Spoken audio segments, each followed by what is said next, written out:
একটা থিমকে সামনে রেখে আমরা বাংলার জমিনে, বাংলাদেশে, উপমহাদেশে দিনের দাওয়াত নিয়ে কীভাবে কাজ করব, একজন মা বোন তাদের ঘরে কিভাবে কাজটা করবে, একজন সন্তানকে কিভাবে গড়ে তুলবে, একজন ইমাম, একজন শিক্ষক, একজন খতিব কিভাবে কাজ করবে, সে বিষয়ে একটা পূর্ণ একটা রূপরেখা, একটা রোডম্যাপ দেওয়া হয়েছে।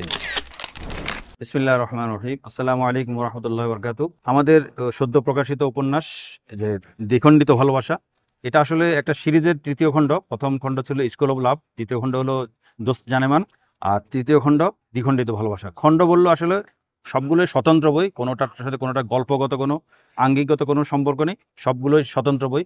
তবে একটা থিমকে সামনে রেখে আমরা বাংলার জমিনে, বাংলাদেশে, উপমহাদেশে দিনের দাওয়াত নিয়ে কীভাবে কাজ করব, একজন মা বোন তাদের ঘরে কিভাবে কাজটা করবে, একজন সন্তানকে কিভাবে গড়ে তুলবে, একজন ইমাম, একজন শিক্ষক, একজন খতিব কিভাবে কাজ করবে, সে বিষয়ে একটা পূর্ণ একটা রূপরেখা, একটা রোডম্যাপ দেওয়া হয়েছে। তো আমরা আশা করব এই বইটা সবার জন্য, লেখক, পাঠক, গৃহিণী, মা, ভাই বোন সবার জন্য উপকারী হবে। আর এই বইটা অনলাইনে যদি সংগ্রহ করতে চাই, জাজিরা.com আমরা বইটা পাবো। আমরা যারা আগ্রহী তারা এখান থেকে সংগ্রহ করে নেবো ইনশাআল্লাহ। আল্লাহ তাআলা বইটা কবুল করুন।